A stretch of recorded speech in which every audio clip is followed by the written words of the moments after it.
current conflict is a systematic extermination of the Borans. First it was expansionist. Now we are seeing the use of arms. As we speak now, our whole community is out of Kenya. Done one fine morning. Using government apparatus. Runaway insecurity. More deaths reported as Moyale residents cross over to Ethiopia. And that is exactly how accessible Madiba was. Comfortable with the media, even allowing us to place microphones on him. A local journalist discloses his close acquaintance with the late Madiba. Defying the odds, husband and wife from two warring tribes. Also in the bulletin, the dogs are out. Beware. KTN Weekend Prime with Yvonne Okwara.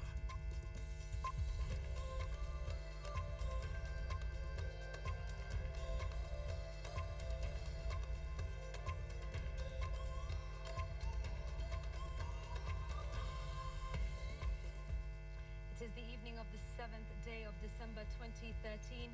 Many thanks for joining us in our bulletin tonight.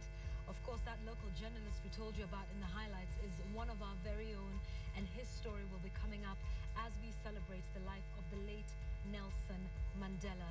Let's first get to the top stories this evening, and we start off with the cases of insecurity in northeastern. The death toll from the continuing Moyale clashes has risen to 27.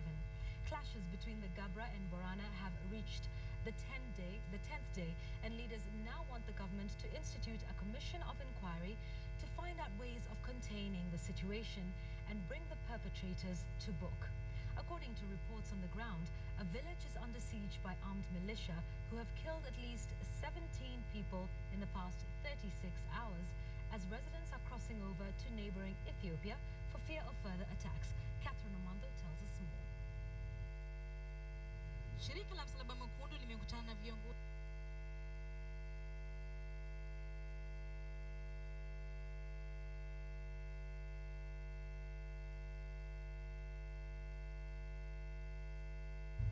We apologize for that clip. We'll be bringing you that very important story a little later on in our bulletin. Let's move on to Labour matters. Cabinet Secretary for Labour, Kambi Kazungu, has defended the NSSF Bill 2013, which proposes that all workers registered with the fund should contribute 6% of their gross earnings every month from the current monthly flat rate contribution of 200 shillings. Should the bill be assented to by the President, all employers will be expected to match employees' contributions. At the same time, an estimated 455,000 poor and vulnerable households will this financial year benefit from a government stipend of 2,000 shillings every month to cushion them from poverty. The passage by the National Assembly of the National Social Security Fund Bill 2013 that will see employees registered with NSSF surrender 6% of their gross pay to the fund has elicited mixed reactions. The Consumer Federation of Kenya says majority of Kenyans are overburdened by the rising cost of living and taxation, and the new rates will impoverish them. COFEC says it will move to court to challenge the law if the President signs the bill. But Cabinet Secretary for Labour has defended the bill. This is your money, because we don't want a situation when now you are about to reach 50 years, you cannot, now you are wondering how you are going to travel back to your rural homes. If the bill is signed into law, the Social Security Fund will be transformed from a provident fund to a pension fund where retirees will be paid monthly rather than lump sum. But concerns have been raised over the manner in which NSSF has managed contributors' funds in the past. Well-connected individuals have targeted the fund to loot NSSF through sale and supply of goods and services at inflated prices. Some have suggested watertight legal framework consistently put in place to cushion the funds from the corrupt keen to enrich themselves from workers' contributions before revising the rates. I'm going to protect the interest of Kenyans, and I put the interest of Kenyans first, and I'm ready to face any consequences, but I'll fight corruption at the highest level. Meanwhile, the government is set to roll out a social welfare program to benefit targeted poor and vulnerable households in all constituencies. The number of older persons above 65 years that will benefit from a monthly stipend of 2,000 shillings will rise from the current 59,000 to 164,000. This translates to 593 beneficiaries in each of the 290 constituencies. The number of persons with severe disabilities will be scaled up by 12,500 from the current 14,700 to bring the total to 27,200. The government plans to cover a total of 23,000 orphans and vulnerable children by June next year. This will see 800 orphans from each constituency benefit from the kitty. 10,200 households in all the constituencies of Mombasa County will benefit from the urban food subsidy. 580 million shillings has been allocated to urban food subsidy to bring on board another 8,000 households in Nairobi and Kisumu counties. We've got about 1.5 million people whom today cannot be able to put food on the table. The minister says vetting committees at constituency levels will be reconstituted to ensure transparency and root out corruption. The government says its social welfare program aims to reduce poverty by targeting the poor and vulnerable at household levels and improving their living conditions. The program will be launched officially Tuesday next week. Patrick Amimo, KTN, Nairobi. Let's take you back to that earlier story where tonight the death toll from the continuing Moyale clashes stand at 27. Clashes between the Gabra and Borana are in their 10th day tonight, and leaders are now asking the government to institute a commission of inquiry to find out ways of containing the situation and bring the perpetrators to book. According to reports on the ground, a village is under siege by armed militia who have killed at least 17 people in the past 36 hours as residents are crossing over to neighboring Ethiopia for fear of further attacks. Catherine Omando has the details. Reports say that hundreds of armed militia are torching Butie village in Moyale town, with the death toll of the clashes now at 27. The border town is now a no-go zone. No one is coming in or going out. Evidence of the militia assault are aerial pictures taken by a local resident. With the leaders of the entire county of Marsabit, and in particular the leaders of Moyale, to highlight on this plight of this problem and ask their citizens who are in this conflict to henceforth, with immediate effect, stop this fighting so we can have a ceasefire. Violence between the Gabra and the Borana community is now entering its 11th day, and leaders are appalled by the government's slow reaction. First, historically, if you look at the historical perspective, they have never been meaningful because they add more trouble in the areas where such operations have taken place. They kill, they maim, they destroy property. Unfortunately, this time it has a political angle. The military comes, flies over, scares away the citizens. Accompanying behind them are people dressed in a military uniform coming to burn houses of these innocent people. I think the government can do something. The government can move with the speed and appoint a judicial commission of inquiry into the issue of Marsabit County. That it is not just the complaints by the Boran, but there's general apathy in that county.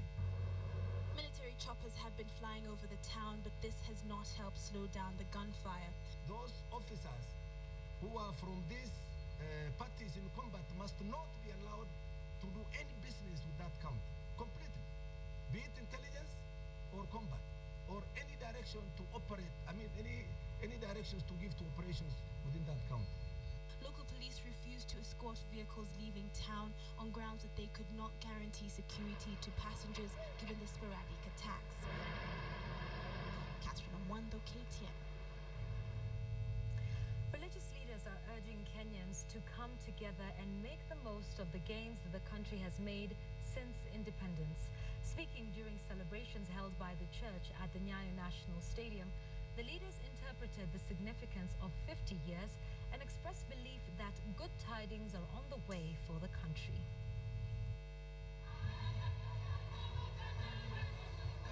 Worshippers from far and wide traveled to the Nyayo Stadium to celebrate the 43rd anniversary of the establishment of the Deliverance Church in Kenya.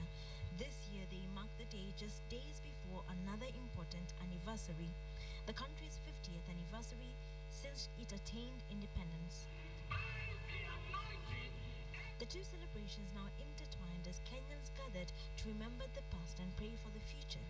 Religious leaders urged the country to unite and work together for the good of the country, sharing whatever good tidings there were in the pipeline. The leaders basing their beliefs on the biblical significance of the year of Jubilee. It's not just a political thing. The Jubilee is a spiritual thing. In Judaism and Christianity, the concept of Jubilee refers to a special year of remission of sins and universal pardon. In the biblical book of Leviticus, a Jubilee year is mentioned as occurring every 50th year. This a year in which slaves and prisoners shall be freed, debts forgiven, and the mercies of God particularly manifest. And the church believes the blessings have already begun to pour in. It is not just, they did not just start doing, looking for, prospecting for minerals the other day. They started many years ago. But in the season of Jubilee, it's as if all they're doing is smelling around. There's water here. There's fuel here. There's mineral here.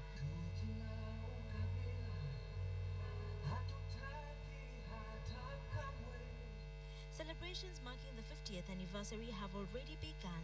They shall culminate in major celebrations on 12th December at Kasarani Stadium and Uhuru Park, where 50 years ago, citizens assembled to mark the exit of the colonialists and the beginning of self-rule. The celebrations coming against a backdrop of several challenges facing the country, including insecurity and the ICC trials. Leaders now urging Kenyans to use this as an opportunity to take stock of the last 50 years. Bulkasanyabwa, KTN. Now, it's not every day that one gets to meet an icon. Many people would have loved to just be in Nelson Mandela's presence, let alone meet him. KTN's own Jeff Koinange had such an opportunity, and not just once. Over time, he and Madiba developed a special relationship that transcended generations. Here's Jeff's story about his numerous encounters with the last of the world's saintly figures.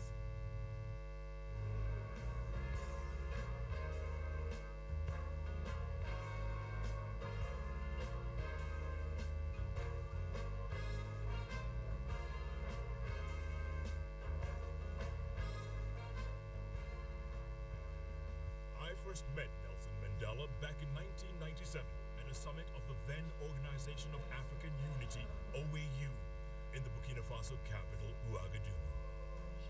I was part of a group of journalists, and we did what journalists do in Madiba's presence: take pictures and jostle for a position as close to the man as possible. And just like that, one photo led to other encounters, and other encounters led to more photos. And that is exactly how accessible Madiba was. Comfortable with the media, even allowing us to place microphones on him, something rarely done by presidents and statesmen. And the closer one got to Madiba, the more access they got. Like here in his home in Johannesburg, where the ever-smiling, ever-accommodating former president would never turn down a Kodak moment. But perhaps the picture I will cherish the most with Madiba is the one I took of him and my then 8-month-old son Jamal. Madiba was then 88. Jamal, on the other hand, had no clue who he was taking pictures with. But he gently stroked the old man's chin like he'd known him all his life. No fear, no nervousness, no shyness. This to me was pure Madiba magic at work. Now there's not a single person in the world that didn't want to be photographed with Nelson Mandela. And to think he was kept out of the media spotlight, banned and blacked out for the 27 years he served as prisoner number 46664 on Robben Island. The effect Madiba has had on people not just in South Africa or across Africa, but around the world has been nothing short of electrifying. Who can never forget the smile, the handshake, the wave, the defiant clenched fist, and yes, the dance. No one could do it quite like Nelson Mandela, and perhaps no one will be able to match Madiba's magic, at least not in our lifetime.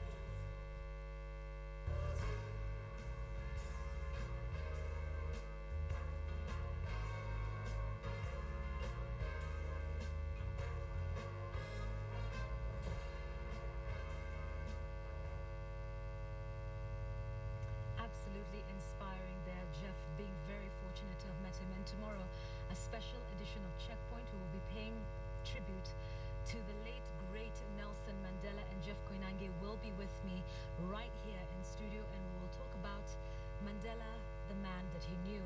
Much has been said about him, but we'll get to hear Jeff's perspective, so please do stay with us for a special edition of Checkpoint tomorrow.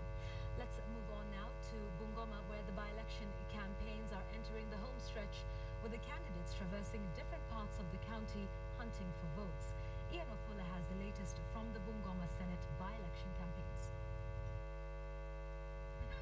With just 10 days of campaigns left before the Bungoma senatorial by-elections, all three candidates have heightened their vote-hunting mission across the county. Former Senator and CORD co-principal Moses Wetangula was at Sipala and Mihu towns, where he exuded confidence that he would clinch the seat once again. Speaking in local dialect, he also dismissed other candidates, terming them as projects, stating that his victory will ashame them. He further assured the people that he will enhance security and development in the area if re-elected. And in Mount Elgon at Kisigon and Kopsiro towns, Muskari Kombo promised to promote peace and unity amongst the communities in the area. He also pointed out that the seat was rightfully his, as the March 4th elections were marred with irregularities. Nikiomba hii kura, ninataka kuweka watu wetu wote katika kaunti ya Bungoma pamoja. Finally, former political analyst David Makali, on a phone interview from Nairobi, where he is preparing his campaign materials, exuded confidence that he will win the by-election, stating that Bungoma needs a fresh start. That job requires somebody who has integrity, who is reliable, trustworthy, and without a tinge of scandal. And I'm telling the people of Bungoma that the time is now to elect that kind of leadership, which I represent. Yvonne Okwara, KTN. Tonight, we start a journey that will take us decades back. We're looking at the issues that have constantly divided the nation. We will look at the tribal divide, the racial gap, the unequal division of resources in the country, and many other topics that have divided us. And so we begin a series called Mending the Fabric, in which we will highlight these issues with a view of changing the society that we live in. Tonight, we visit a couple from Kiamba village in Eldoret. They bore the brunt of the post-election violence of 2007, despite the fact that they're from different ethnic communities, and became the pillar of hope for their neighbors in Kiamba. Mercy Kandia tells us the story of a couple that lives beyond the tribal boundaries. And the task before all of us is to secure the gains that we've made while focusing on solving the challenges that remain. What we want is to get one case, one united case.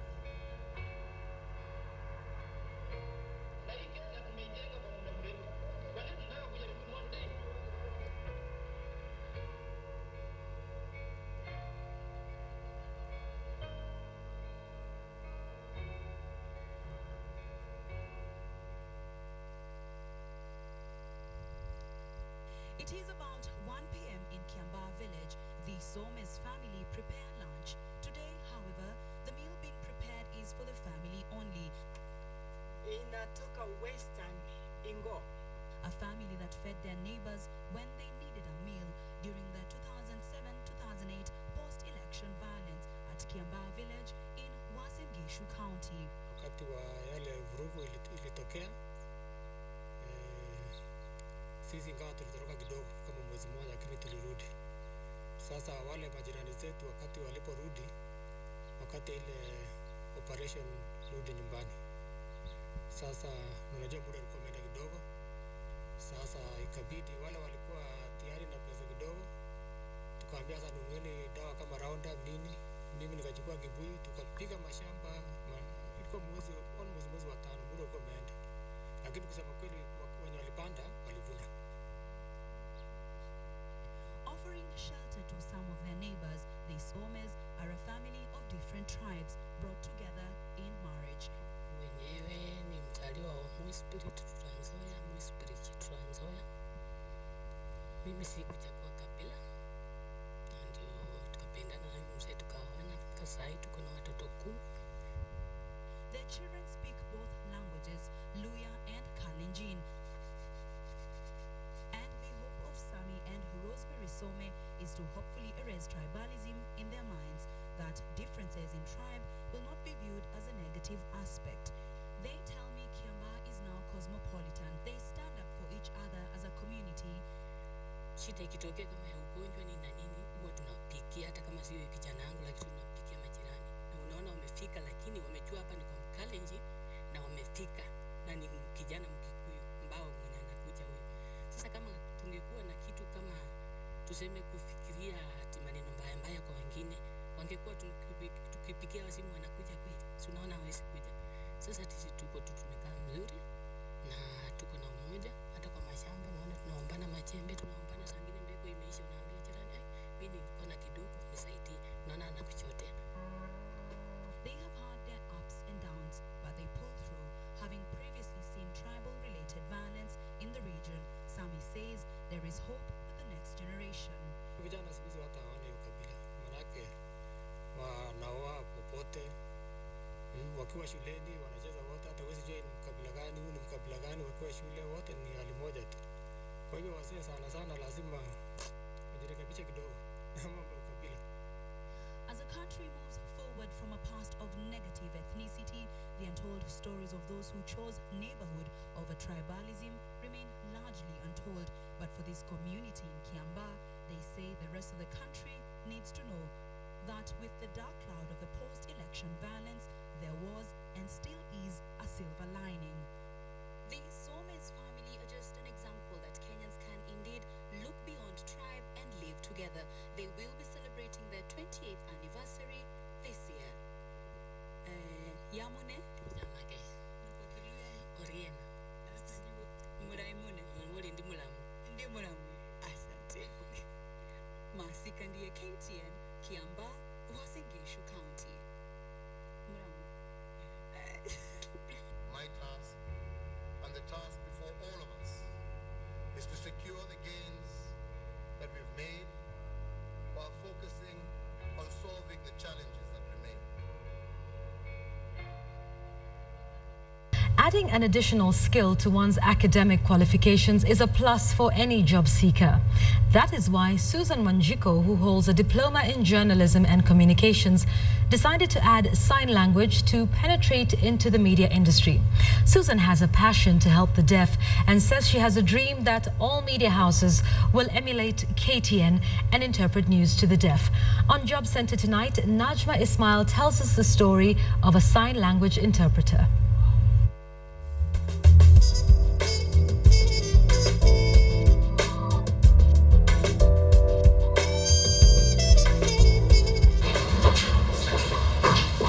Meet 27-year-old Susan Wanjiku, who holds a diploma in journalism and media studies.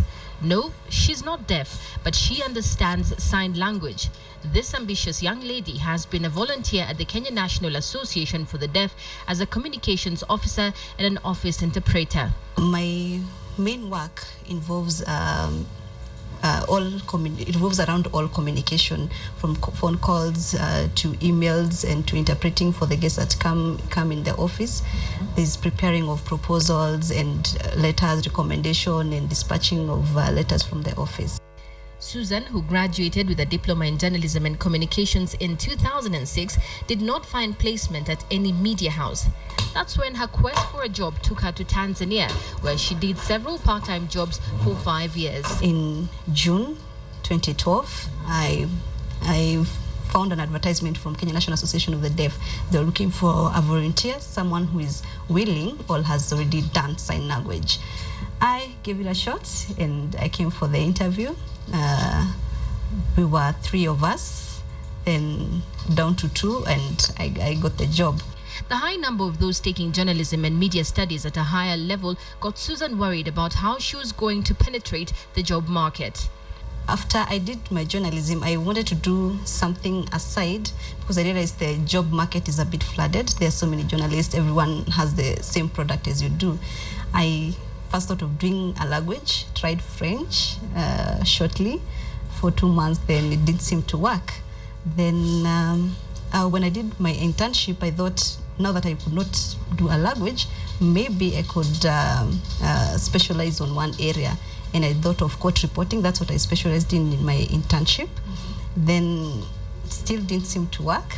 So later on, that was last year, I decided to do sign language. I thought of doing sign language for quite some time, but I didn't know where to do it until I got to school last year.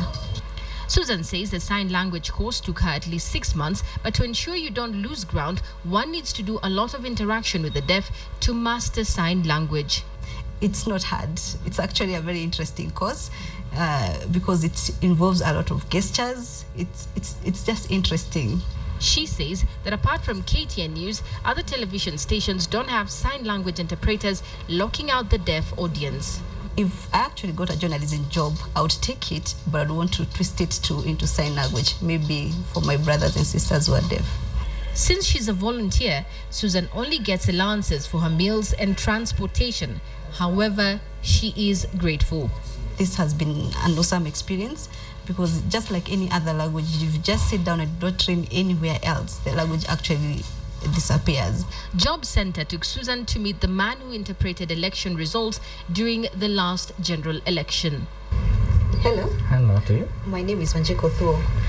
I am a trained sign language interpreter and I'm looking to position myself in the media industry. First, you need to position yourself with the Disabled Persons Organization, DPOs. You have to connect yourself with them. They have to know you because that is where most of our assignments comes from. Secondly, to make yourself relevant, you have to create opportunities for yourself. You have to have a breast on the current affairs. For example, soon and very soon we'll be having this Jamhuri Day Kenya at 50, for example. Now, when we are having, you have to try and get the people who are organizing those events. Talk with them, show them the need of having sign language interpretation during those events. So how do I remain relevant in this field? You had told me that you have done something on media, is it? You have a diploma in the media, is it? Now, especially when you marry the two, you marry sign language interpretation and the media and media profession. One, you can try to talk with the media people. You can try to volunteer and offer sign language interpretation during this program now. Sure. You see, after some time, people will come to know you, and when they know you, they will be calling you. They will be calling different people. Hello, my name is Susan Thuo. I have a diploma in journalism and media studies, and also I'm a sign language interpreter. I'm looking for employment in the media industry as a sign language interpreter. Najma Ismail, KTN Job Center.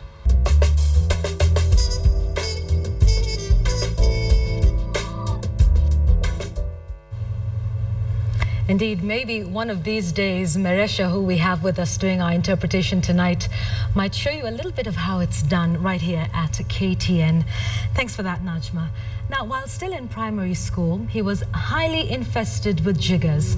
His peers would always laugh at him, stepping on his jigger-infested feet and beating him up. Years later, he has managed to turn his bad experience into a campaign that has seen scores of other children and adults suffering from jigger infestation being cured.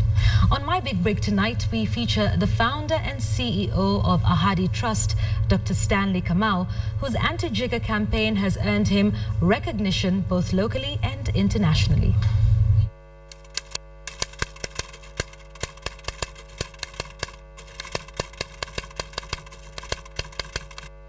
I was born in Murang'a. I was brought up in the village in Madhioya, that's Murang'a County. I went to school in the village. The school I went to, primary school, is called Kalunga Primary School. You can get that in Google. I went to secondary school, a day school. Then I went to Jobe High School.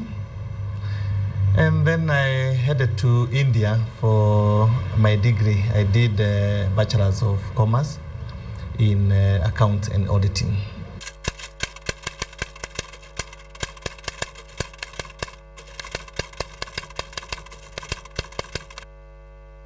What most people don't know is that I was heavily jigger infested when I was in primary school. Actually, at one point, I almost dropped out of school because I could not stand the stigmatization, and I could not stand being beaten by other children. So after I came back from India, I set up a business, and I decided that I must give back to the community.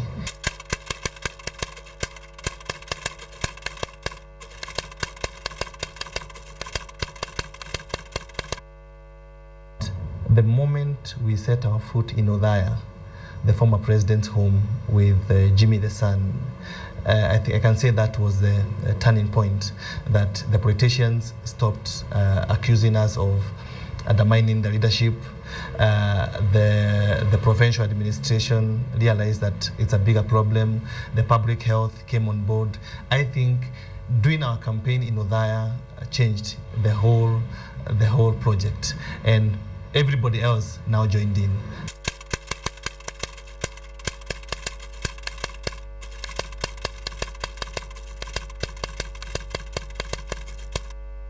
She has been our supporter even before she became the First Lady. And we have received a lot of support from the First family. We have also received a lot of support from the former Prime Minister, the wife, and when he was in the office. We have been able to, we also received a lot of support from former Vice President, Kalonzo Musyoka. I can say the whole leadership has actually supported our campaign.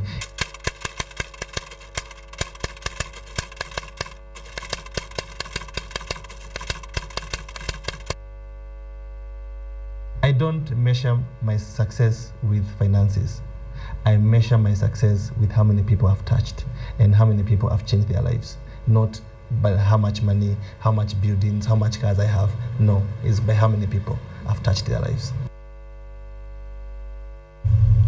Tonight, our employer of the week is Wilson Kimani, an automobile technician who runs the Seamus Auto Garage situated along Gong Road near Adams Arcade.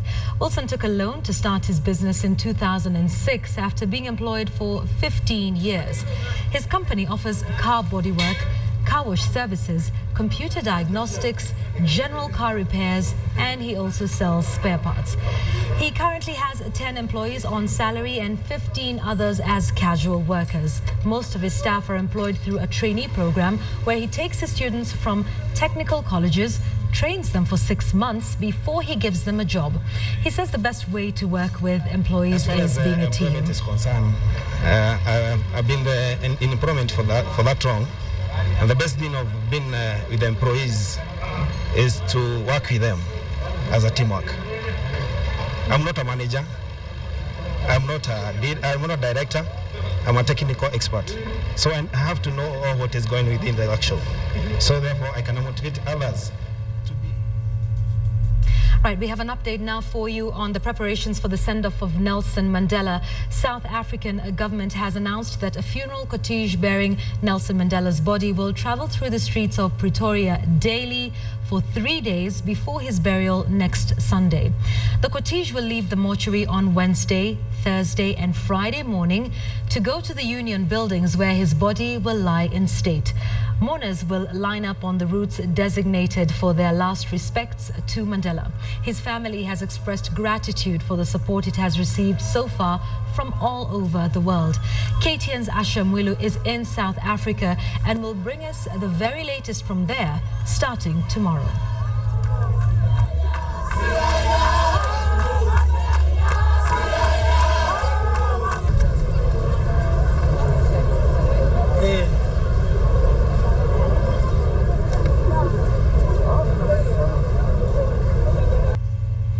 Thank you for for staying with us. Now, let's get back to more news. 11 years after losing power, the independent party KANU is grappling with a problem of a different nature.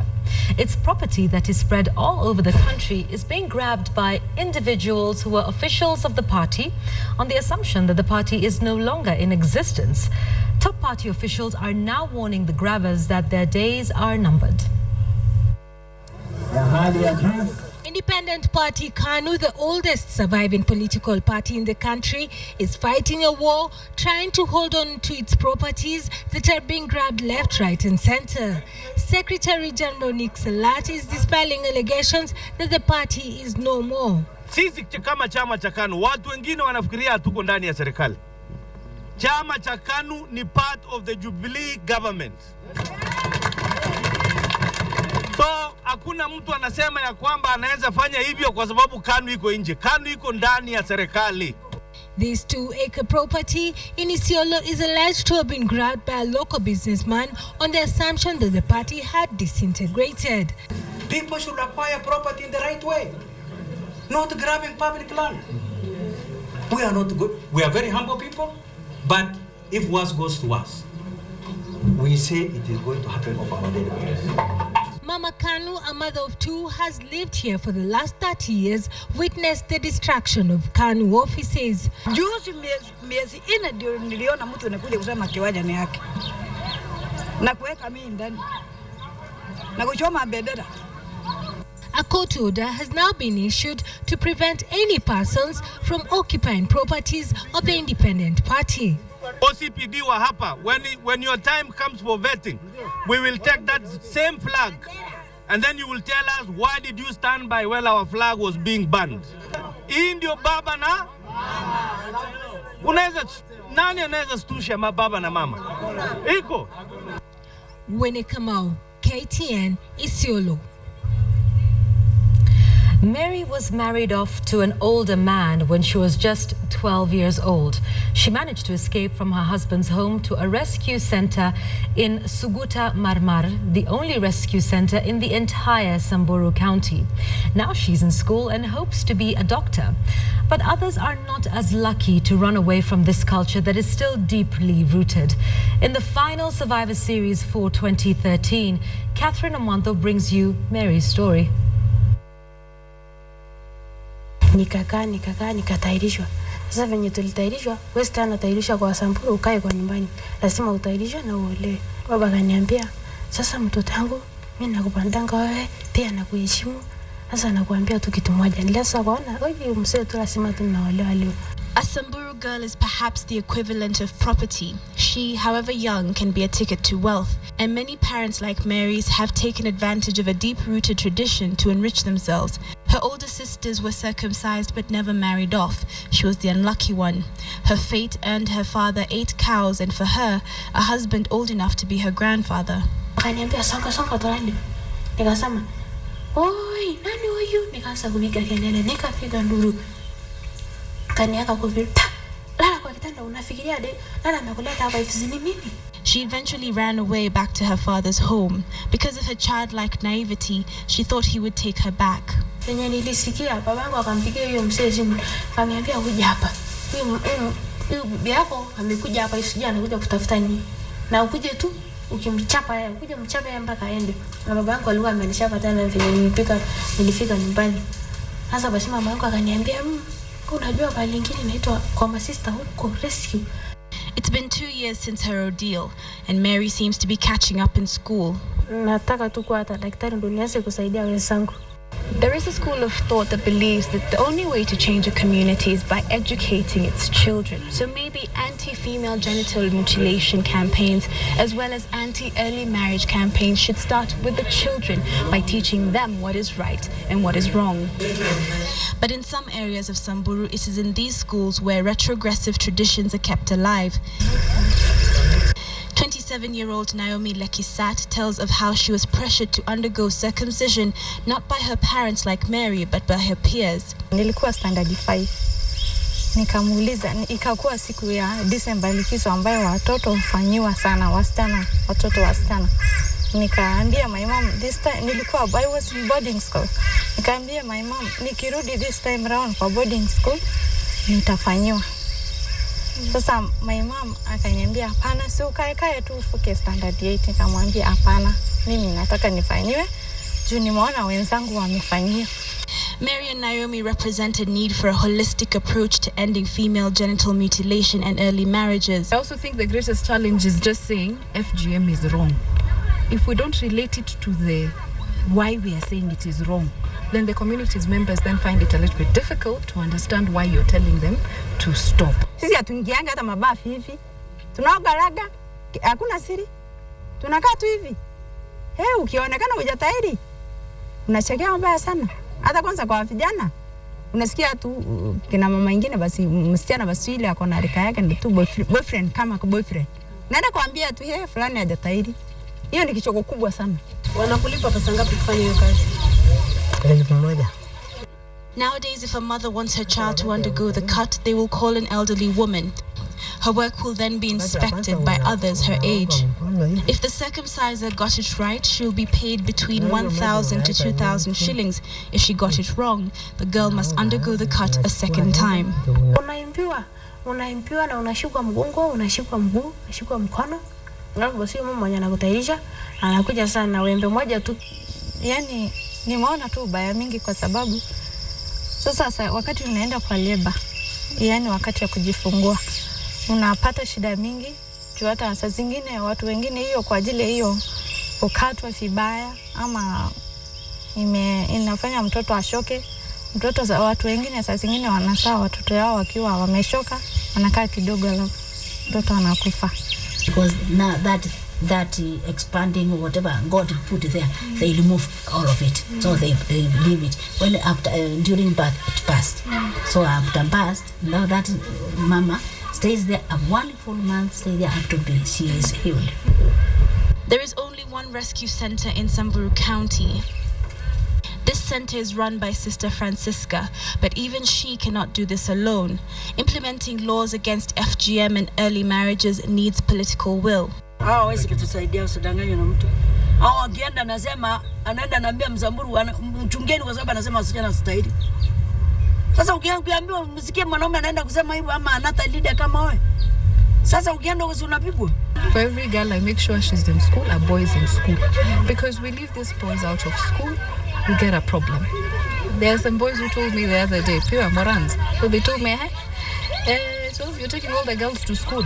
Okay. And then who will we marry? Because you can't get married to me because you've gone to school. I will make sure I get you girls out of school. Because then who will I marry? So they'll get them out of school. They make sure they've gone through FGM and, they go out there. So we need to also empower the boys so that they see the value. Even though FGM and early marriages were banned by the former President Daniel Arap Moi, in 2011 Parliament passed a law making it illegal. But ensuring that this law is implemented is the next step for the sake of girls like Mary. Catherine Omwando for the Survivor Series. Defending Kenya Cup champions Top Fry and Nakuru kept their title defense alive today when they won 36-8 away to Western Bull. But the biggest victory of the day was a 98-8 victory by Lunchbar Queens against winless Mombasa RFC. Kenyatta University's Black Blood bagged maximum points in their 53-7 victory against Kisumu. Mean Machine saw off Eldoret RFC 22-3 as leaders Strathmore Leos saw off Impala 33-10 at the Impala grounds. Homeboys were the winners with a 26-12 win against Mwamba.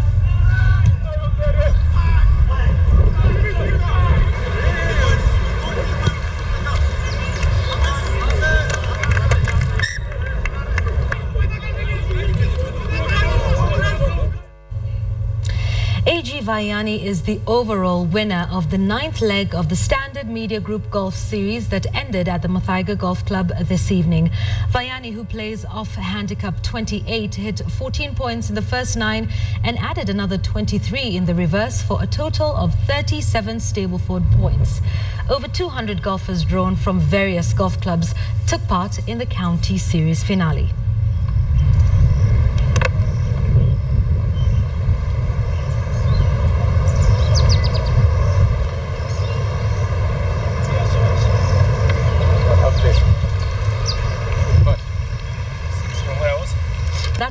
news we had for you tonight on KTN Weekend Prime. We thank you so much for joining us. Here's a quick reminder. Tomorrow we have a special edition of Checkpoint. We will be speaking with our very own Jeff Koinange, and we will be remembering the late Tata Madiba. So please do stay with us tomorrow for that. Have a good evening. We'll see you tomorrow.